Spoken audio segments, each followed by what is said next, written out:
Much for inviting me. Thanks so very much for inviting me. It is a pleasure and an honor indeed to be part of you this evening. And really thanks for your patience while I was um, trying to connect. So I'm going to share my screen. I have a presentation for us. Please, you would confirm once you can see my screen. Yes, I can see you. Okay, thanks. Awesome.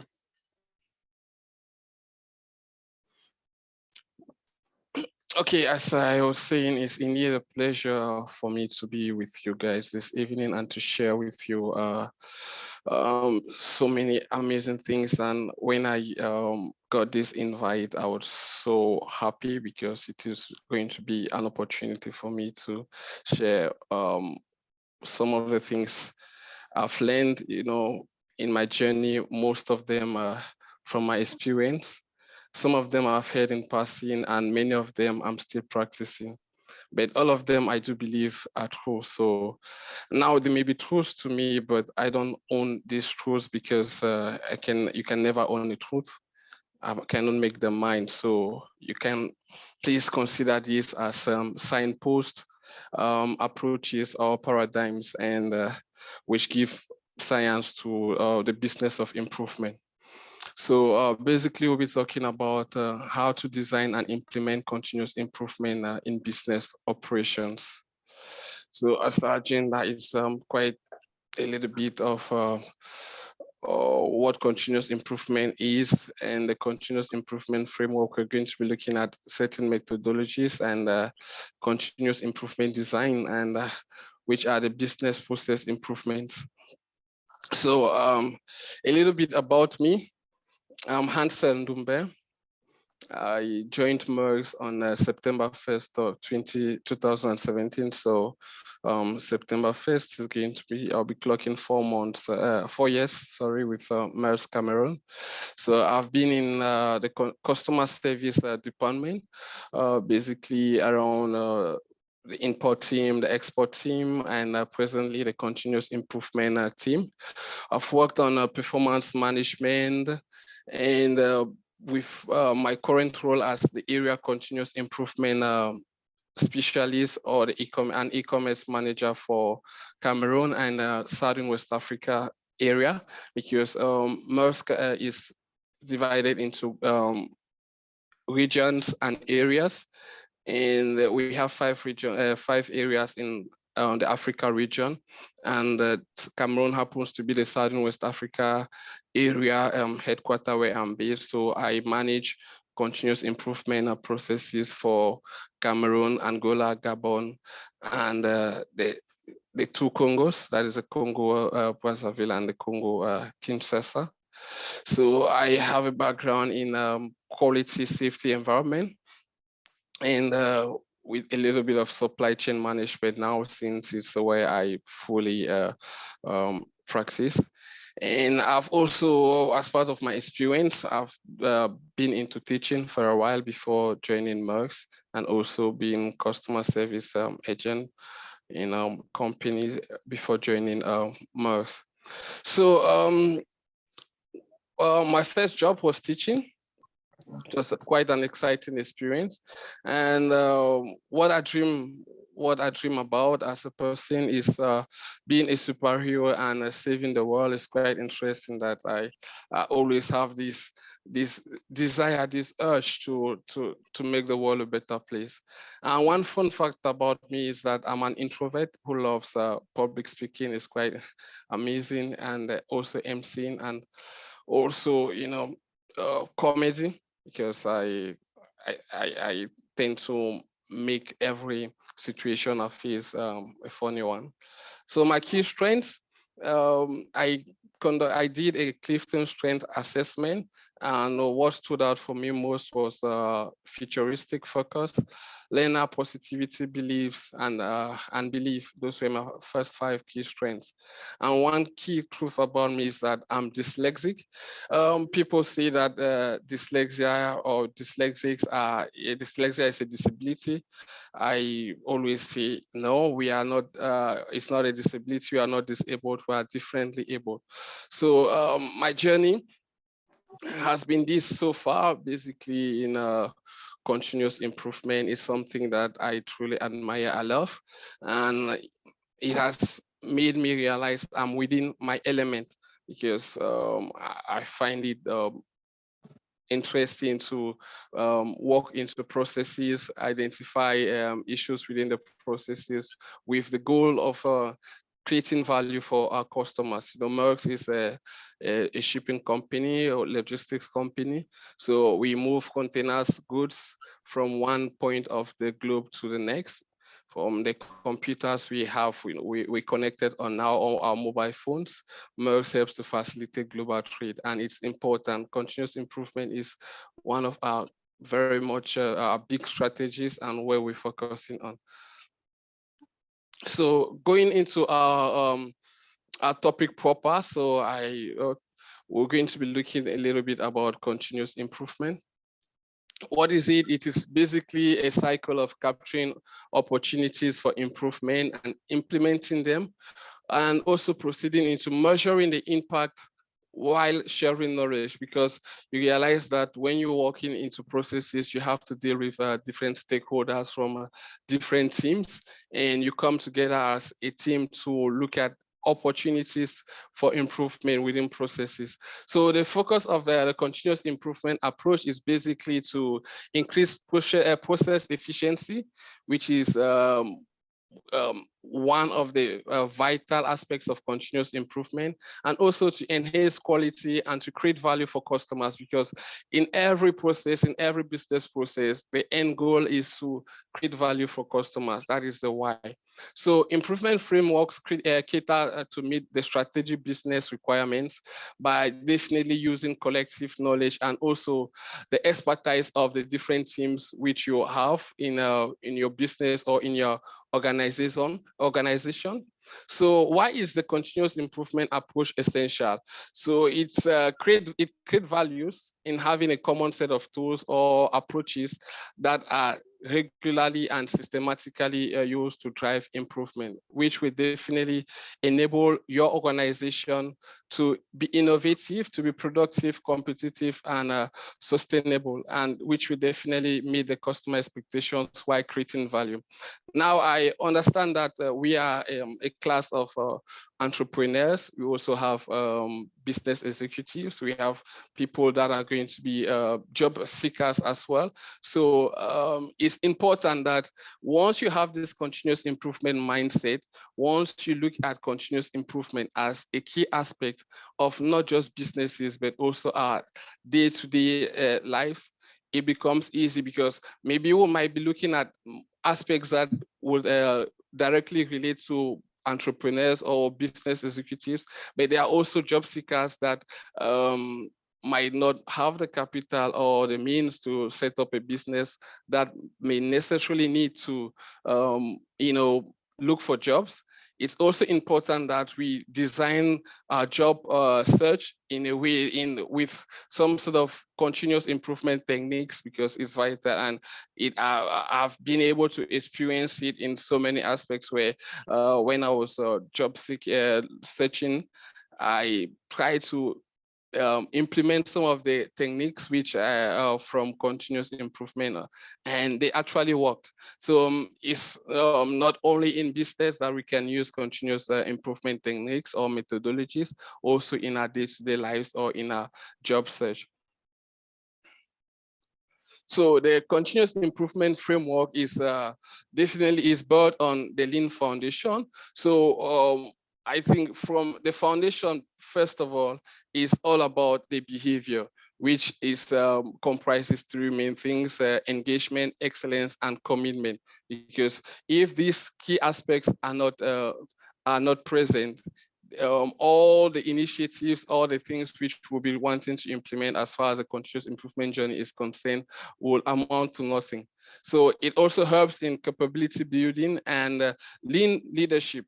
These are the foundations for continuous improvement, which now it tends to focus on performance management, process efficiency, sustainability, and control, because we need to ensure that whatsoever we are implementing is sustainable, and therefore it has aligns with the strategy for transformation, which will give the growth in your business which you desire on the customer satisfaction.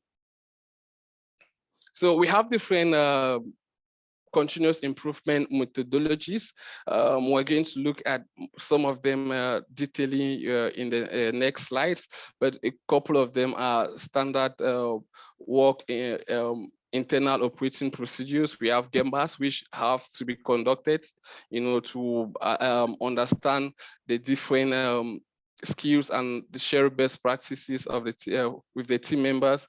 We also have coaching sessions, which should focus on feedback. These are all aspects of continuous improvement, and maybe the timelines which you can set for these different tools or methodologies within your organization. So we have a couple of them, so we're going to look at them in detail in the next slides. So continuous improvement is basically for some organizations, they look at it from the lean approach, which is a standardized package of tools and methodologies.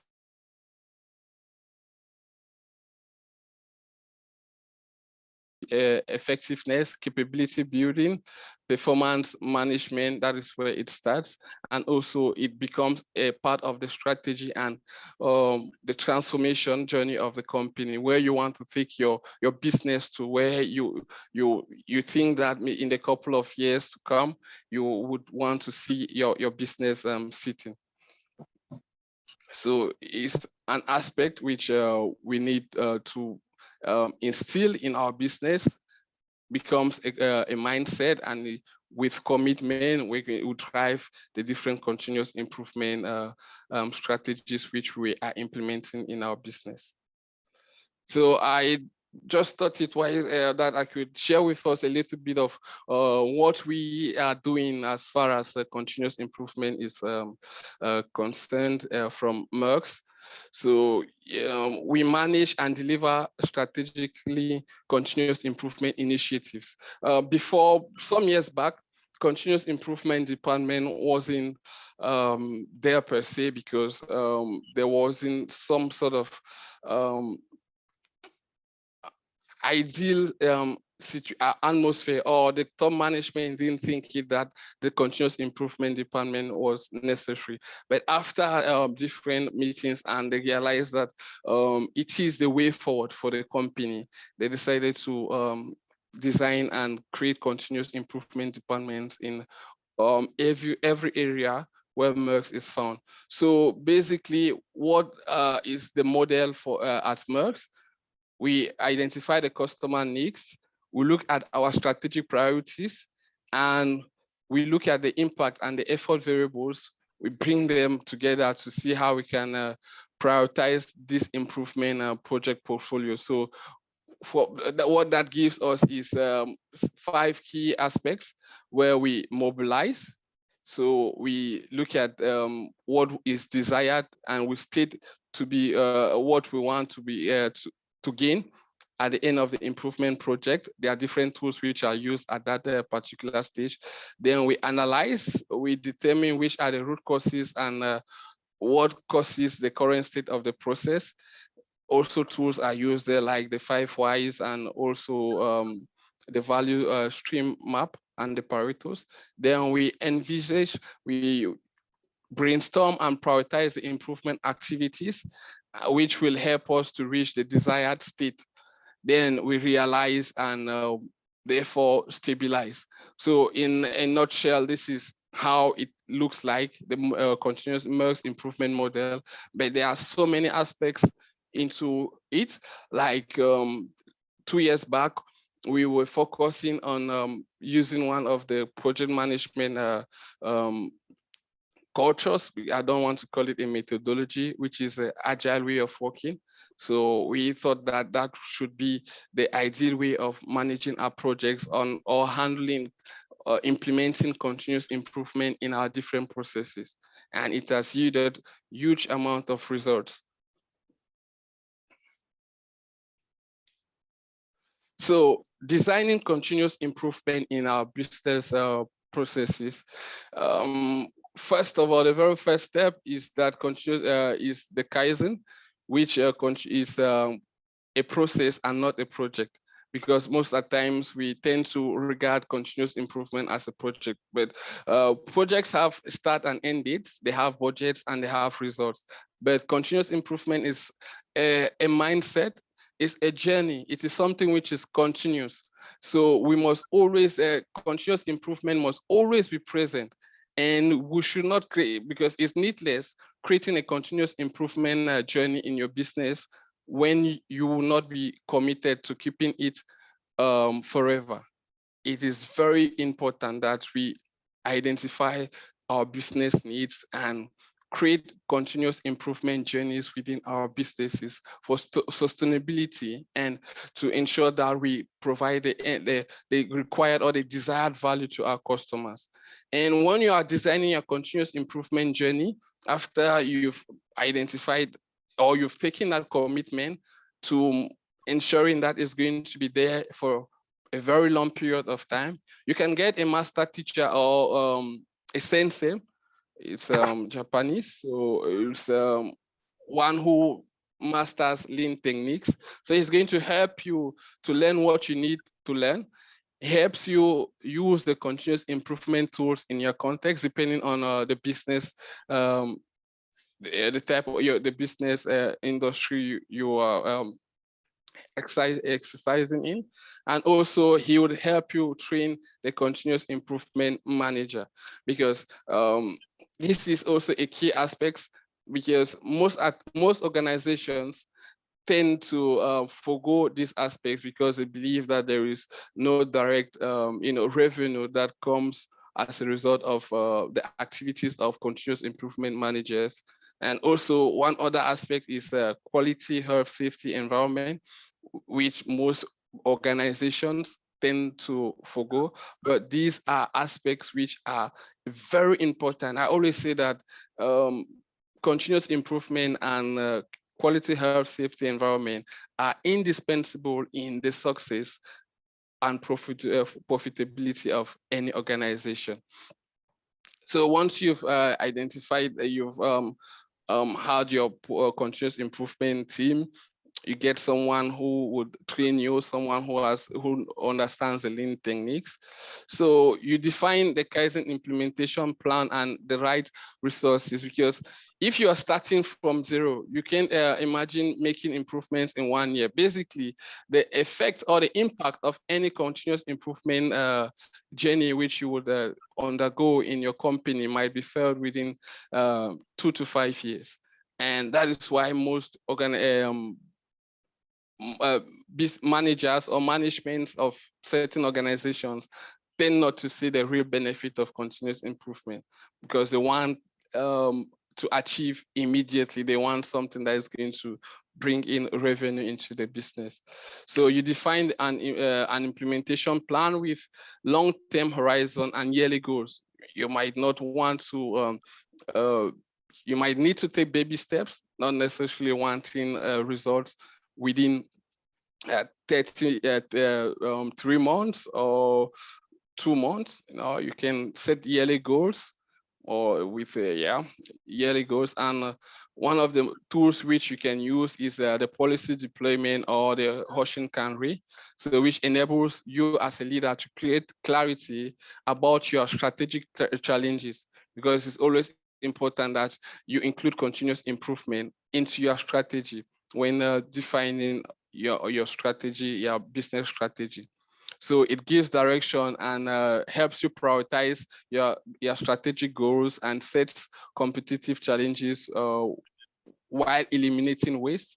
Then the next or the fourth step in designing a continuous improvement within your organization is you start with a product family, which is significant in terms of quality and money. So you can use common techniques like the Pareto and the pick your metrics to be able to identify which product family you can start with, which will give you the desired quality and also revenue. And it's always important to involve the people at the shop floor. That is a step 5 in designing continuous improvement, because operators are the most expert people in the process. You, the CEO, for example, you might not know the different challenges that within the customer service team or the operations department, but the guys that are seated there understand 100% of the problems and also know 100% of the potential solutions, whereas top managers would know around about 4% of the real problems. So you need to get the people involved, get them involved. You ensure that you train them on a continuous improvement. You give them and ensure that you let them, you provide solutions definitely to the problems which they tell you without actually filtering out too much, because as they say, as the saying goes, as you give, so you shall receive. So once you've set up that team spirit or that culture within the organization, once they bring up issues to you, those problems to you, you provide solutions to them without necessarily filtering too much, because that instills some level of trust, and then they'll definitely take it and give back in the way that you've given to them. And then the sixth step is you sustain by lean morning meetings. It's important that within your business organization, you should have daily meetings or weekly meetings. So most especially the lean morning meetings are non-negotiable for successful continuous improvement implementations.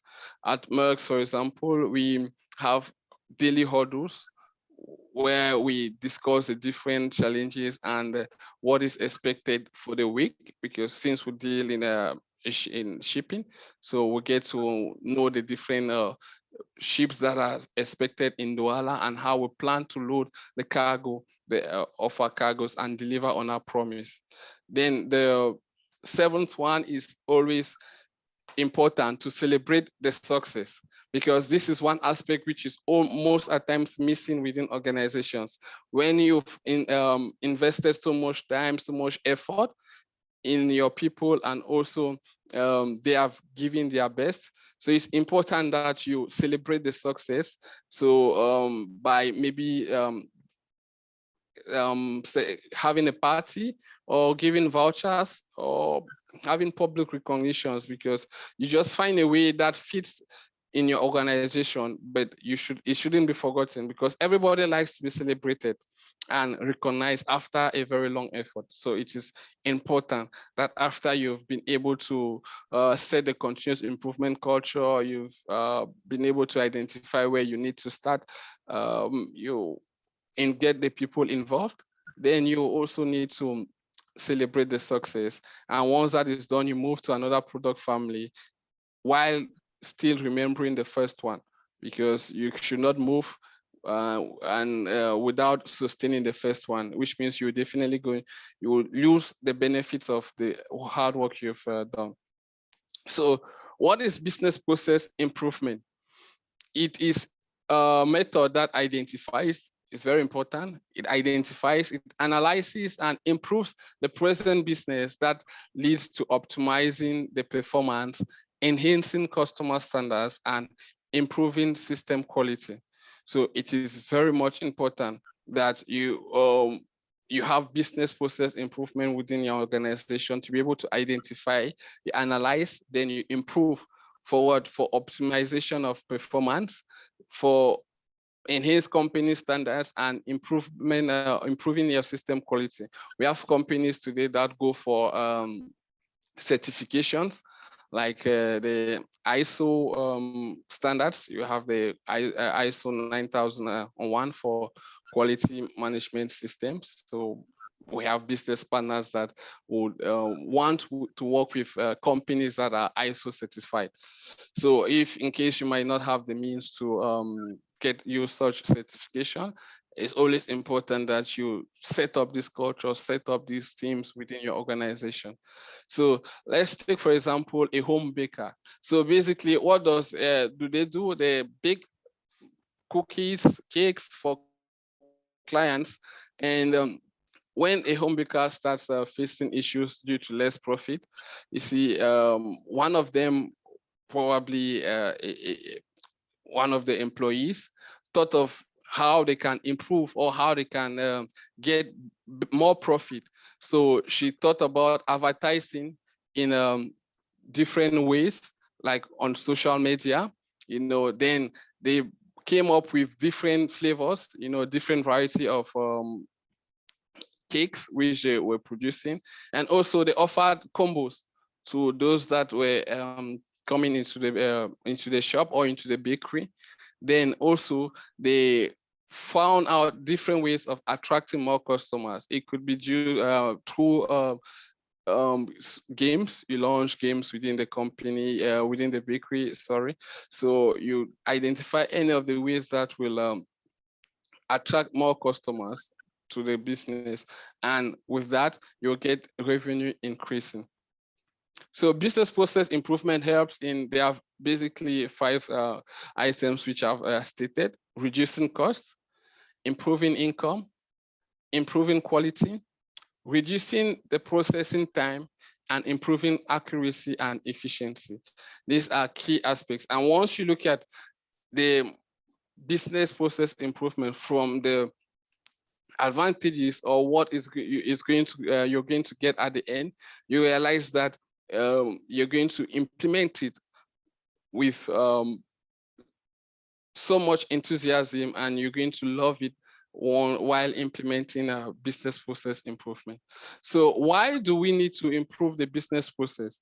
So most companies is one of the differentiators that companies use today. We all want to stand out. We all want to differ from our competitors. So it's important that we implement business process improvement, which will lead to growth.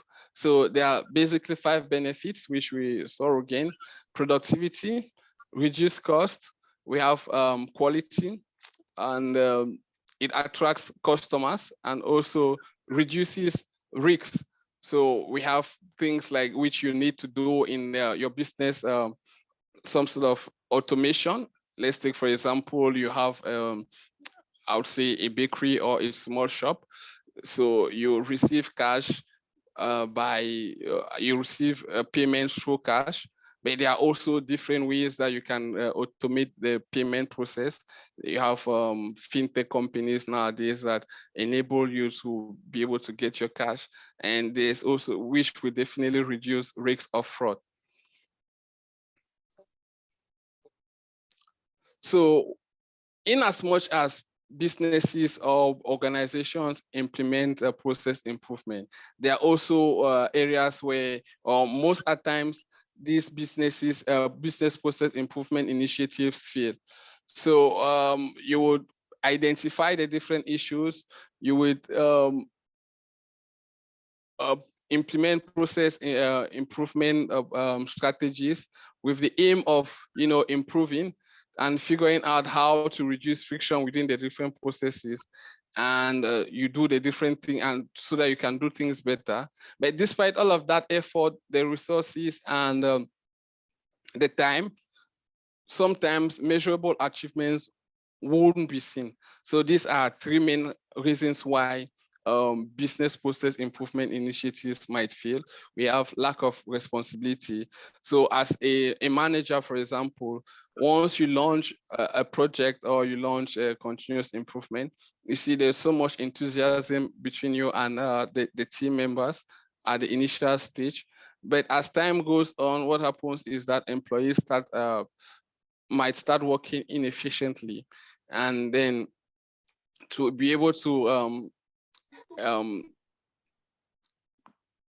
what you need to do in aspects like this is to ensure that the team is committed to improvement, and you provide them with the context so that they should be able to understand the relationship between each of the individual processes. Because most of the times, once someone is not directly involved in the process, he might not know or understand the impact of his actions on the overall process. So also we have processes that are complicated, so we tend to include complicated elements in the organization. So we at times over elaborate the solutions for an improvement in a rush. And like I was saying, you might start with baby steps. You don't need to rush, because the impact of the positive impacts of implementing continuous improvement within your organization might be realized maybe 2 to 5 years later. So, and also there's the inability to modify the plan. So at times in most organizations, you see very few process owners adhere to the plan's roadmap. It's always good to have a project plan or the roadmap, but at times they tend not to adhere to it. And also they might not reevaluate if the objectives align with the goals or the business strategy. So it is important to continuously scrutinize the performance metrics. You look at the performance on a weekly basis and see how to adopt it accordingly. You can also have routine reviews, like we see that more often in agile methodologies, where they have sprints, like after every 2 weeks, to look at the different uh, performances and see where there is need for improvement or identify the inefficiencies. And it's always good to operate with humility, because you might make some mistakes, you admit them, and you move forward.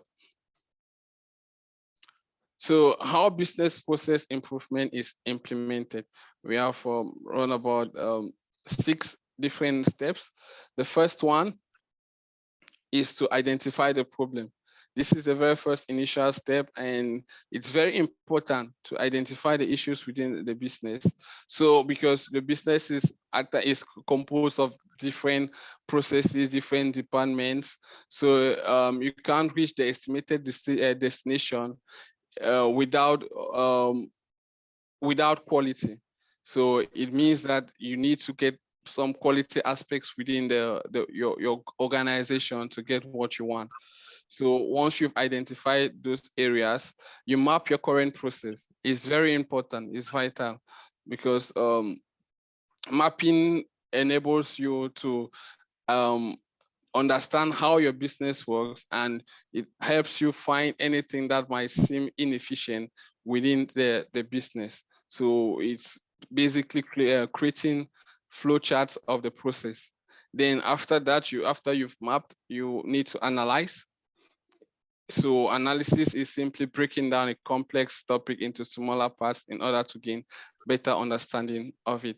Once you've done that, you redesign the process. So it's either is basically creating a new model from the present model, so that it becomes the main step. So you pick up the right tasks, you sit, and with the different departments, you can have Gemba sessions and figure out the solutions. So once you've done that, you get to the implementation stage, which is realizing a realization of an application or execution of a plan, an idea, a model into the business. So it is crucial, because if something goes wrong, you might even lose more than what was inefficient in the business. So it's always good to look at how you implement, what are the key steps you need to take. Then once you've done that, you review the implementation. So it is creating a culture of rechecking the work which has been done by others. Is very important. So um, for you to be able to monitor, to review it, what is implemented, you need to monitor every step of the implementation method. Check if it is, if everything is going as the way you decided, and also make the necessary changes by returning back to the previous step.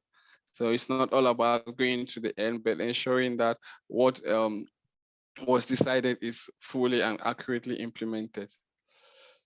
So we have different business process methodologies, and business process improvement and is one of the top priorities of most organizations today. So like I was talking about ISO certifications, we have business partners that would want to work with guys that are ISO certified. So it is an international standardization organization.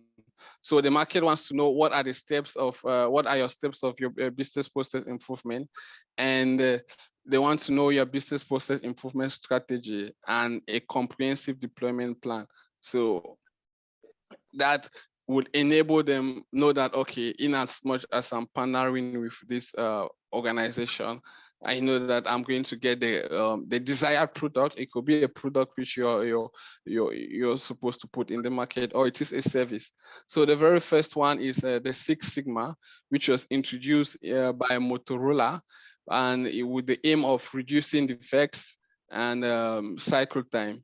So it's basically detecting and removing errors and defects from the business process by concentrating on the output for improved customer experience. So again, the end goal is to provide customers with um, better experience, to have better customer satisfaction and improve customer satisfaction. So the Sigma tools include two different approaches, the DMAIC and the DMADV. So as the name, DMAIC stands for define, you measure, you analyze, you improve, and you control. And these are data-driven quality strategies used to improve processes. So it uses the cause and effects analysis to display the cause of defects visually. For example, if you have a mobile manufacturing company, realize that your sales have gone down, you can be able to define the problem. You use performance, data to understand, to measure and analyze what is not going well within the business, and set up the strategies to improve. Then once you've done that, you control. And the other one is to define. You measure, you analyze, and you design, then you verify. So it is used to adjust, to improve, or to create an entirely new product or service. So for the second approach of the Six Sigma, it aims to produce a high quality product, keeping in mind the customer requirements at each stage. Again, the end goal is to provide the customers with a better experience, because only 3 out of 11 customers would recommend or would come back with positive feedback, saying that they were pleased by a service which you've offered. But about 18 out of 20 would complain and tell you that they are not satisfied with the product or the service. So the second methodology is the lean. So the lean was developed by Toyota for shortening the order to cash cycle. So rather than making it so long, he decided to make it lean, simplified.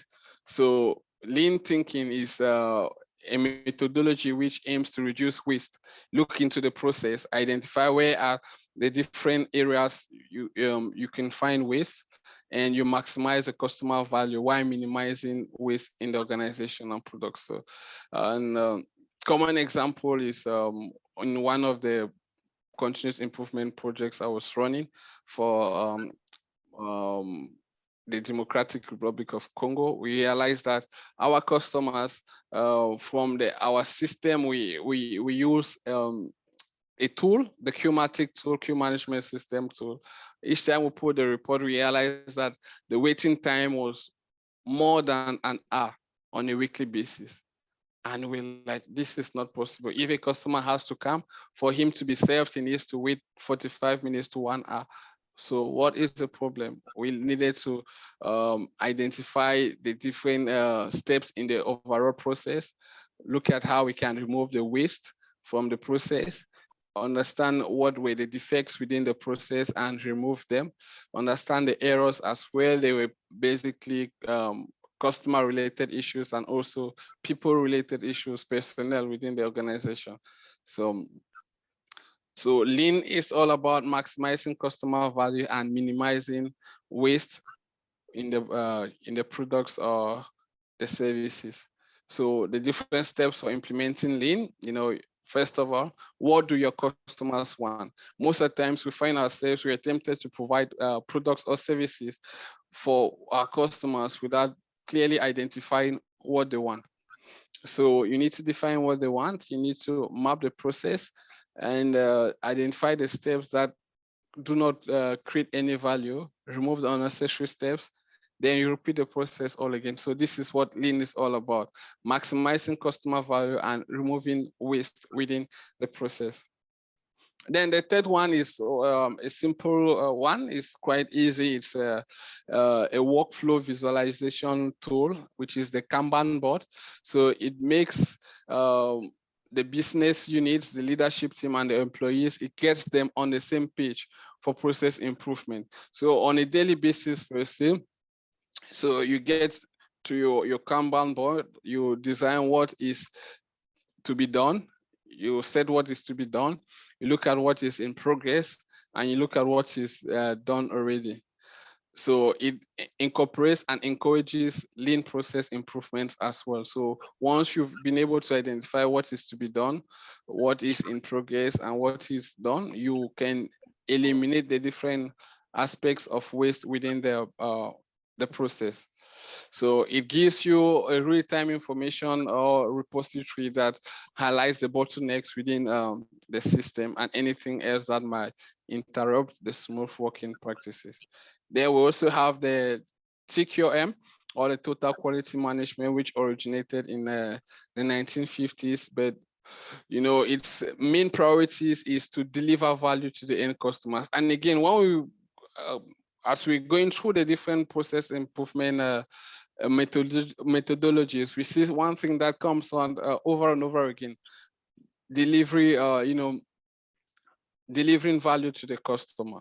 It's all about the customer.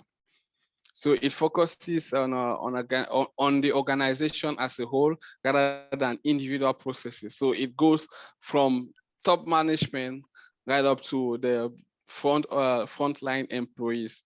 So it identifies every step of the process, the individual processes, how they connect to each other, and sees how each department can be optimized with customer value in mind. So, and it is also best suited for constantly changing environments. Then we have the Kaizen, which is the Japanese term for continuous improvement. And it focuses mainly on making not so huge, but small continuous improvements in order to have a large scale impact. And this is quite similar to the Agile, which is all about short-term improvements, rather than wanting to get the required or what the customer wants before providing to the customer, but you improve or you build in bits. So yeah, the employee manager relationships are cherished, and the employees are encouraged to share feedback and suggestions. So it all depends on the type of business process improvement or the culture you want to set in for your organization, for yourself and for the employees. So it is used for the constant improvement of every function of the business. So Kaizen is all about good processes, having good processes to create good results. Improvements are based on small changes rather than huge ones, wanting huge changes. Then improvements must be measurable and repeatable. And it also has an aspect of employee empowerment. So once you need to trust the employees, once they give feedback, you ensure that you get feedback from the employees. So it's mainly used to improve processes, and it develops a method to create customer satisfaction. Again, we see that It's all about the end goal, which is customer satisfaction, and it has an aspect of promoting better safety. Then we have the 5S. So it's an organized method to implement business process improvement. So this acts as an organized office environment that is essential for efficient processes. So with the 5S, what you do simply is you clean, you save, and have a productive environment for any team. So the 5S is you sort, eliminate what is not needed, you strengthen, a place where everything and in everything in its place. You sanitize, that is, you keep the workplace neat and clean. You standardize, you maintain and monitor the first three S's. Then you sustain, so you basically stick to the rules. So 5S is a workplace organization method that improves the working environment. So it's based on creating a safer and more productive and efficient workplace for you and your employees. Then we have the seventh, which is the PDCA, that is the plan, do, the check, and the act. So it mainly involves continuous improvement processes through the PDCA, the plan, do, check, and act cycles. So the stages of the PDCA cycle encourage planning and measuring effective methods through feedback. So what is it all about? Planning is identifying an opportunity for change. You do apply the proposed change. You check, analyze the obtained results, and determine whether they made a difference by implementing them. Then the act is to implement all you have decided. So if you didn't derive the desired result, what happens? You begin the cycle again. But if you got the result you wanted, if it was successful, you drive the changes now at a larger scale. So it is important that when the process improvement methodology you're using is a PDCA, you start at a smaller scale. Before once it's successful, you go to a larger scale. Then another process improvement methodology is process mapping. So it's some sort of it's like the Kanban. So it's another workflow visualization method that enables you to map out the business processes. So it helps create a flow diagram and helps in delivering vital information about processes and workflow from beginning to the end. So the different steps to create a process map is to create process flow charts that include activities in a sequential order, identify the functional areas related to the process, validate the initial and ending points. You need to define the activities within each of the different processes and map the appropriate activities to every function. So with this, you have a clear visibility, you have a that visual aspect of what the different processes in the organization entails. So and then looking at a case study now, we've been able to see the different what continuous improvement is all about. We've looked at the different continuous improvement methodologies, how to design continuous improvement within the organization. So a case study, for example, is let's look at a medical shop. So we all know that that is a pharmacy. The pharmacy sells customer what essential things that customers would need, because in as much as you're sick, you need to get to the pharmacy. So, but this particular shop couldn't sell much medicines, and very few customers were reaching them. So the shop owner got herself in a situation where the medicines were getting expired. So she contacted Bob, who is a business improvement manager. So Bob needed to define what the issue is. Then he had to analyze the entire process. So he realized that there were certain problems. So amongst these problems was that the fact that this pharmacy was not in the city center. Also, the pharmacy did not have good medicines or brands of medicines that they were selling to the customers, because we know that medications are in brands or in grades. And also there was no proper arrangement. And this is one aspect. Like if we look at once we look at no proper arrangement, what could come to our mind immediately is the 5S: need to sort, ensure, and all of that. So these were the problems which the business improvement manager could identify. And he also noticed that there was no hospital where the pharmacy was located. So after he had identified these different problems, he needed to propose a solution.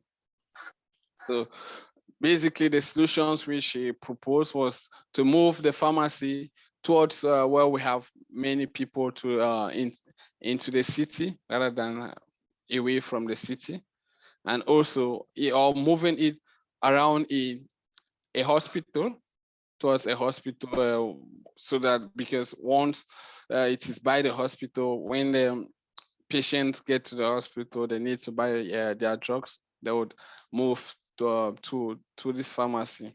And also he requested the business owner, the shop owner, to arrange the different products or the different medications in an orderly manner, and to get different brands which are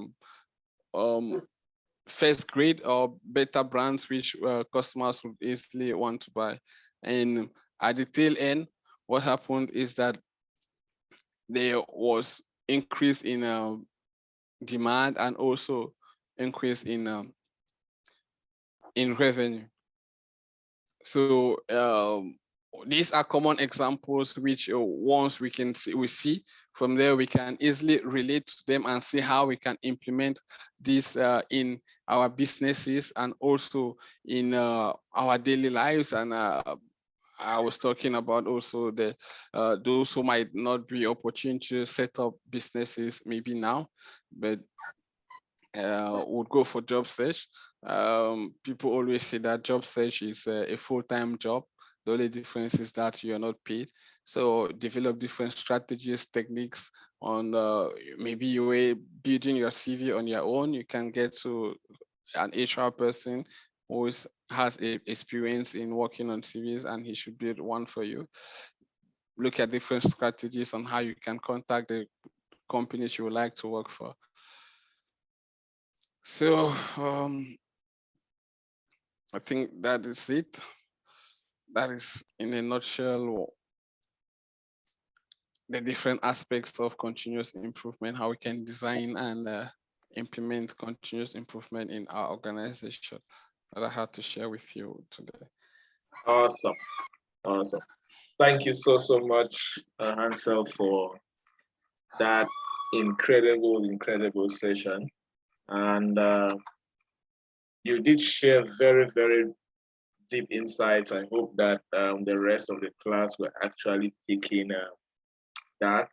I have had the privilege to do specific certifications programs on Kaizen, on Lean, and on Lean Sigma, and so on. And it's really powerful. And I hope that these people are following. So I have one question for you, and then the rest of the students can ask some questions. So my question is there a certain mindset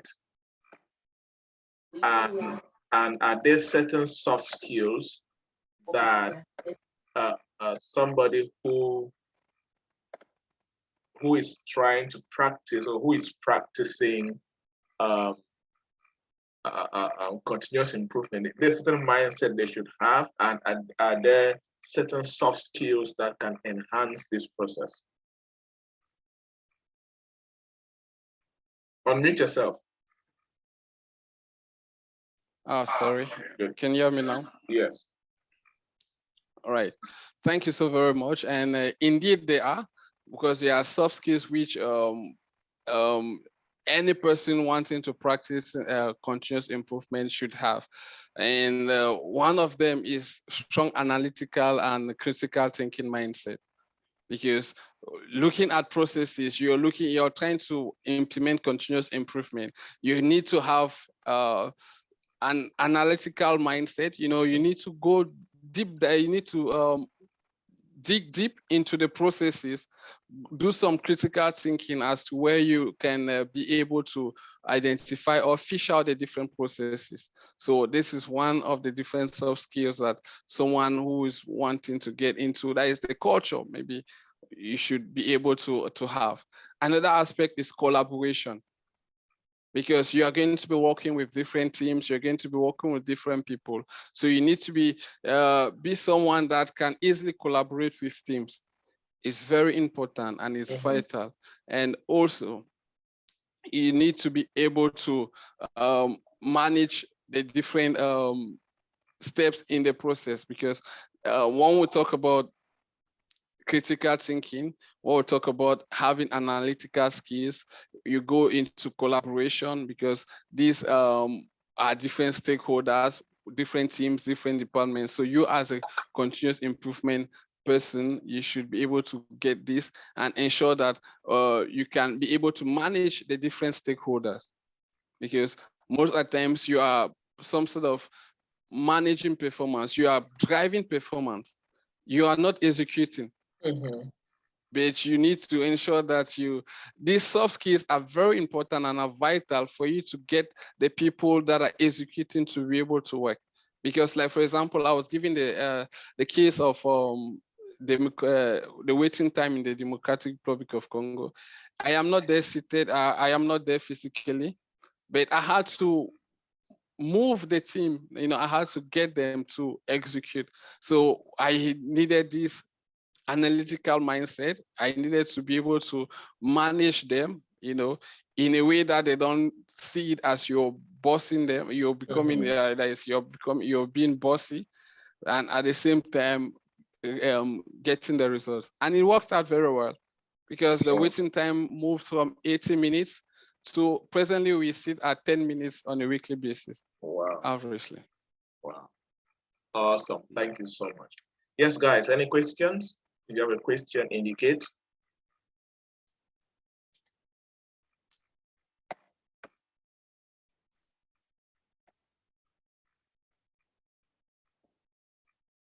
Questions, please.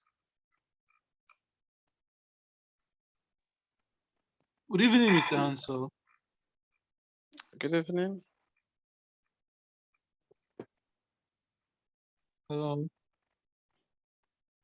Yes, go ahead. Yes, Can hear you. please. We are not privileged to talk with experts. Yeah, it's not every day we get the privilege to talk with experts like you. What I want to ask is something concerning your job, not actually the presentation. There is in a globalized world where the things which we use are composed in a place, but the composition of it come from different areas, from different places in the whole world. So we have guys like you in MyX that mastered this supply chain at a very large scale and everything. So what I really want to know is how the whole shipping stuff actually how does it work? Like just a breakdown and an overview of the whole thing. I don't expect I don't expect you. I just want like a global view of the whole thing. Yeah, right. So thank you so very much for the question, and it should be an honor for me to share that with you. Merckx, basically, we have been existing for more than 100 years. I think the very first ship that the founder of Merckx, had, that was in 1904. So that is, since then we have been connecting global trade. We've been connecting or facilitating global trade, connecting one point of the world to the other. So basically what Merckx does is to connect and simplify the customer supply chain. recently we changed our strategy, and we said that from the I would say from our headquarters or from the strategy point of view, we have as a vision to connect and simplify the customer supply chain. What does it mean for us? It means that we are going, because at first Maersk was known as a shipping company, but now we are going beyond ocean. We are going beyond the seas. We want to get to the customer. We want to know what they want and give these facilities to them, like going beyond ocean, which means going doing transportation, logistics, and all of that. So what Maersk does in a nutshell is our customers, we have ships, we have containers. So our customers, let me see, from Cameroon, places a booking with us, we provide containers to them. They get these containers, stuff, let me say, one of our the main export commodity from Cameroon is timber. We export roughly about 60 to 70% of timber. So they get these containers, stuffing this wood into it.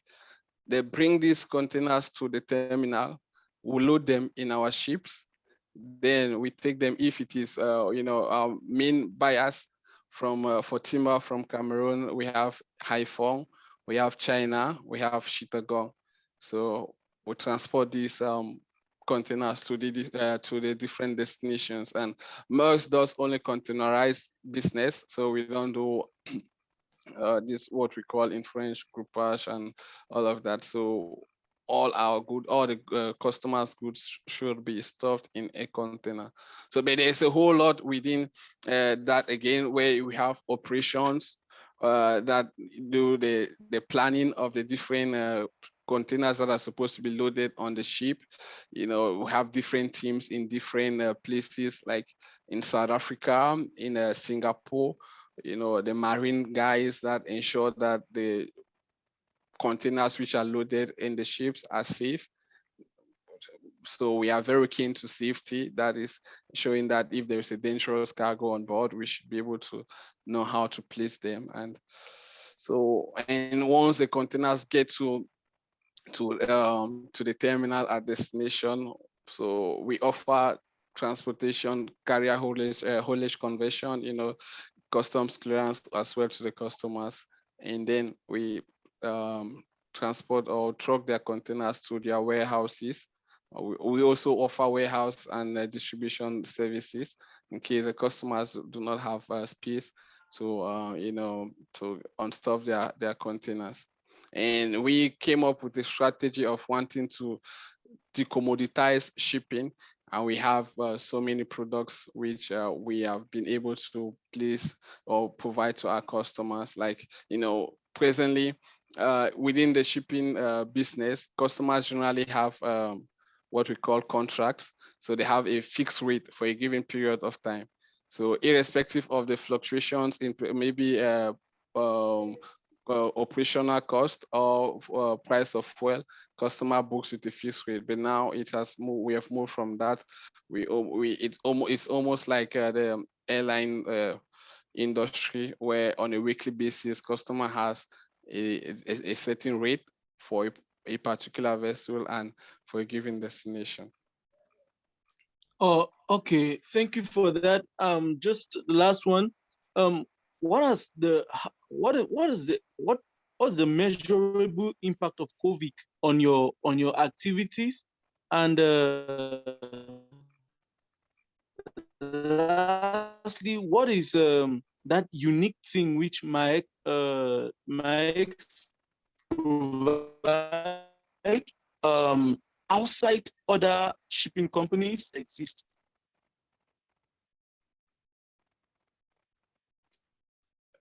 Hello?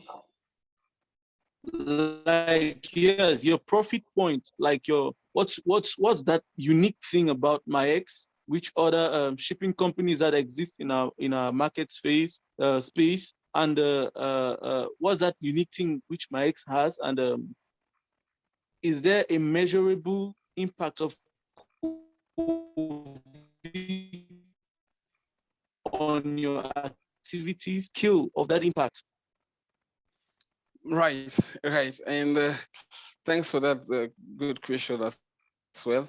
So there have been big impacts on, COVID has impacted each and every one of us globally, including the shipping industry as well. And it has been a blow. And we've had positive and negative impacts as well, because we've had people who have gotten sick.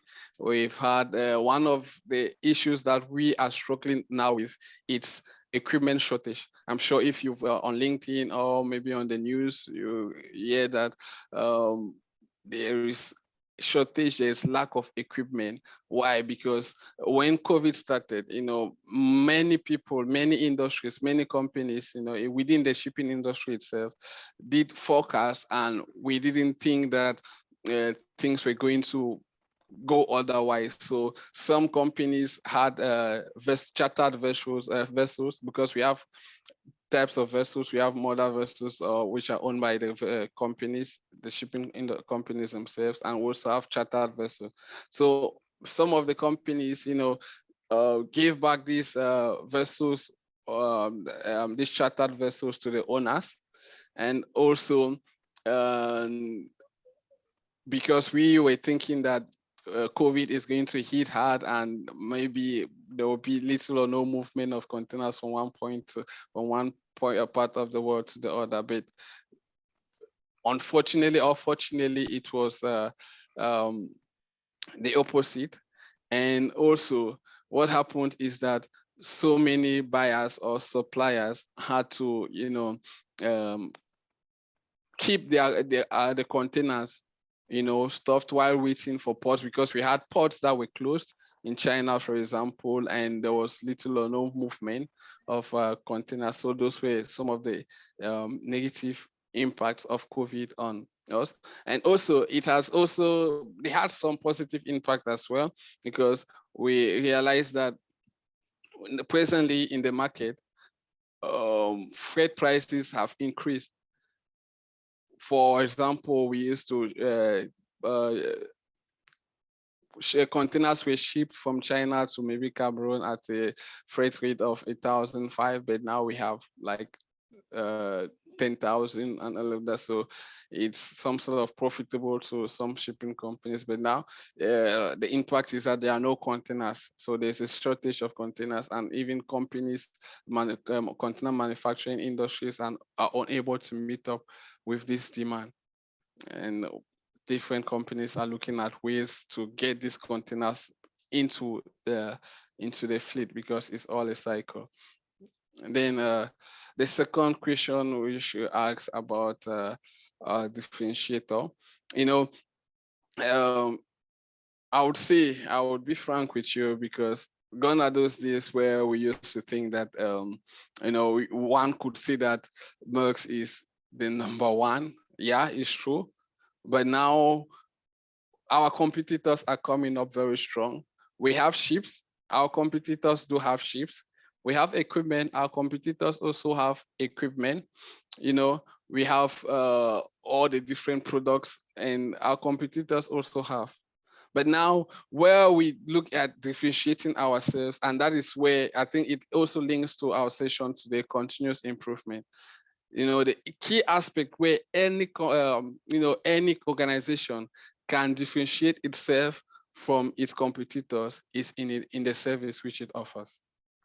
And that is our key differentiator. And we are not focused, presently, we are not focused on, being the number one, in terms of transporting the highest number of 20 food equivalent units or number of containers, but we are wanting to become a global integrator of container logistics, connecting and simplifying our customer supply chain. That is having long-term deals with our customers and moving their containers end to end. That is not only ending at the ocean side, but moving to the land side. So personally, within our organization, we see that we regard ourselves as a logistics company that happens to have ships. So our key differentiator is continuous improvement, customer satisfaction. Customer service is very important. And also we will have automation. We have Merckx is one of, we are moving with the trends in terms of self-service, in terms of digitalization. And that happens well because I'm also the e-commerce manager. So but mainly ensure that we promote our self-service solutions. We are getting to a place where our customers will not necessarily move, will need not to move. So they can place their bookings online, they collect their containers, they submit their shipping instructions online, which is the case now. They download the different invoices online on our website, myx.com. They pay their invoices online. In other countries, they pay through different online payment channels. But in Cameroon here, for now, we have just the mobile money payment. And then what happens next is that after they've paid, their containers are transported, and also we're moving towards the electronic bill of lading, because that is the document which is proof of that we've we are handling the customer's cargo. Yes, the bill of lading. So we are moving towards electronic bill of lading, and also trade lanes. And e-tracking. Exactly, e-tracking. E-tracking. Exactly. Yeah, we'll do e-tracking as well. So the customer can do all of that from his smartphone or from his computer, be it at his home or in his office, without necessarily coming. And yesterday, Thursday and Friday, I had a very interesting session with the customers. We did a customer satisfaction survey, and it's always important. And that is, if you are in a service, you're a service provider, and once you do customer service, if you have that direct contact with your customers, it's always good to have sessions with them to give them feedback as to what they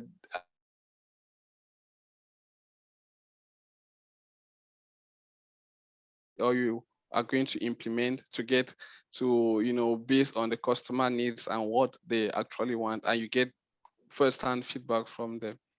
So those are the different aspects which we are trying to use as differentiators in our service, our customer service, then our self-service solutions. And COVID, thank you very again, much. Thank you. With COVID, we saw that it is really important and vital for us to move online. And even if you're having your businesses too, and yeah.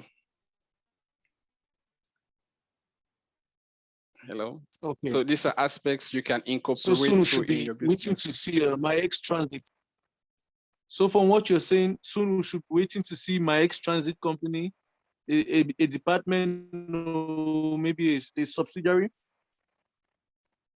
No, it exists already before. Now we used to have Damco. So myx, myx is a group. So we used to have Merckx line, which was mainly the shipping business. We used to have Damco, which was the logistics side of the business. Then we have EPMT terminals, that is a terminal operating side of the business. But last year, we did an integration. It started last 2 years anyway. So we have integrated with Damco. They were all companies within the group. So we wanted to go to our customers as one, as one face, one person offering the same service to our customer. So that is going end to end. So we have the logistics department, the transit department, but it's not like a different company. It is within the Merckx company now. So we are now one. It's the Merckx Cameroon, for example. So if you need customs clearance services, you go to the same team. If you want ocean services, you will still meet by the same person. Okay, thank you very much for the information. Okay, good. Thank you so much for that.